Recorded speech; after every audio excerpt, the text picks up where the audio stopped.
Here's a fun thought experiment. You're lonely. You want connection. Someone sits across from you, soft-spoken, vulnerable, almost ethereal in their gentleness. They seem perfect. Too perfect, maybe. But you ignore that whisper. We all do. Takashi Miike's Audition isn't really a horror film. It's a mirror. And what it reflects back isn't a monster. It's you. It's me.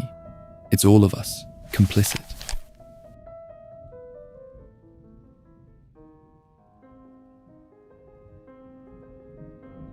Let's talk about dating. That beautiful, terrifying ritual where two strangers perform curated versions of themselves and hope the other buys it. First dates are auditions. We've all been Aoyama at some point. Lonely, grieving, convinced we deserve another shot at happiness. And why shouldn't we? The heart wants what it wants. Aoyama just takes that logic literally. He stages a real audition, a fake film casting call, to meet women.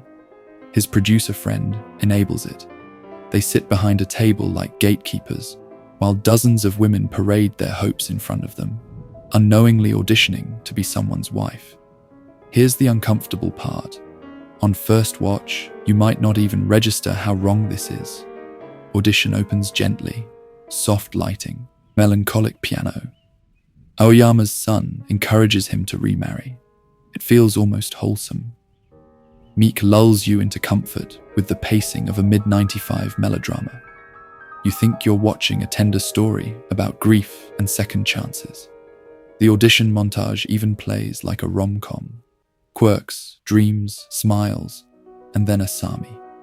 She enters like a ghost made solid. Ballerina, soft voice, a tragic story about an abusive producer, an essay that brings Aoyama to tears. She's everything he wants.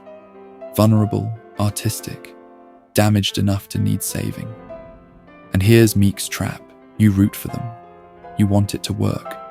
Because the film has spent 40 minutes teaching you to see through Aoyama's eyes, to feel his loneliness, to accept his methods as misguided but harmless. Just a man looking for love. Except it isn't harmless. And she isn't what she seems. The genius of Audition is its delay. The red flags are there from the start. Asami's apartment with nothing but a phone and a mysterious sack. Her fractured past. The way she seems to exist without friends, family, or history. But Aoyama doesn't see them. He's too busy projecting his ideal woman onto her emptiness. And neither do we, because cinema has trained us to read female vulnerability as romantic promise. The damaged girl who just needs love. A trope older than film itself. Miike knows this. He's counting on it. He understands that audiences bring a library of expectations with them, and he exploits everyone. The first hour of Audition is a Trojan horse. You think you know what kind of story you're watching, so when the genre curdles, when the pacing slows, when Asami grows uncanny, when a detective mentions people from her past who've vanished, you're already invested. You've already chosen a side, and that choice becomes the real horror. Because this is what's actually happening. You've been auditioning too. Miike has been testing how much you'll excuse, how long you'll cling to the romance as it rots, and most of us fail. We keep believing in the love story right up until Asami whispers, "Kiri, Kiri, Kiri," and the needles come out.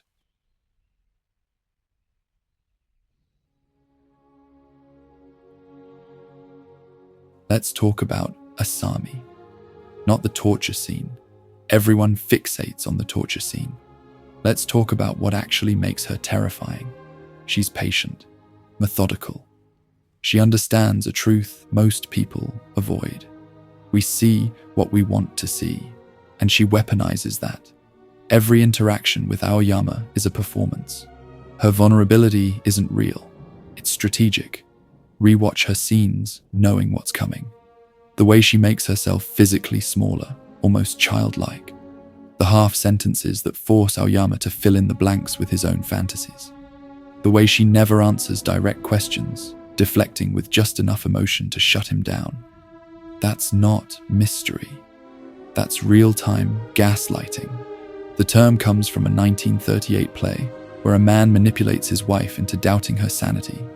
Asami does the same, quietly. When Aoyama can't reach her, she makes him feel needy for trying. When he asks about her past, she cries, turning reasonable concern into cruelty. She reshapes reality through emotion, turning certainty into doubt, doubt into guilt. By the time he's zip-tied to the floor, he's apologizing to her. Here's the part that keeps me up at night. Asami isn't supernatural. She isn't possessed. No magic. She's just exceptionally good at reading people and giving them what they think they want until it's too late. She sees Aoyama's loneliness, his patriarchal fantasy of a docile artistic wife, his need to be needed, and mirrors it back perfectly. She becomes his ideal woman, and ideals are dangerous things to fall in love with. Psychology calls this projective identification, projecting your fantasies onto someone, then interacting with that projection instead of the real person. Aoyama does this immediately. He sees her photo, reads her essay, decides he knows her soul. He never asks the right questions because he doesn't want real answers. He wants confirmation. And Asami, patient, brilliant Asami, lets him have it. Zoom out and look at Miike's structure. A protagonist whose toxic behavior is revealed slowly.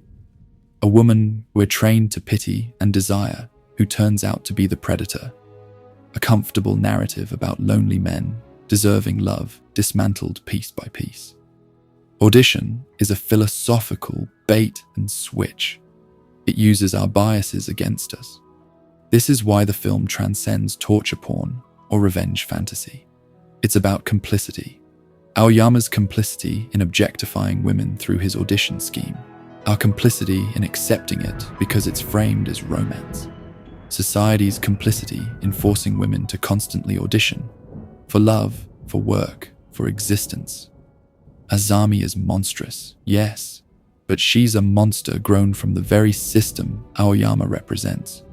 The film doesn't ask you to sympathize with her. It asks, what did you expect to grow in that soil? The real horror of audition isn't the gore, it's recognition. The moment you realize you were played, that you accepted premises you shouldn't have, that you might have made the same choices Aoyama did. It gets under your skin, not because of what happens to bodies, but because of what it exposes about minds, about power, desire, and the stories we tell ourselves to justify what we want.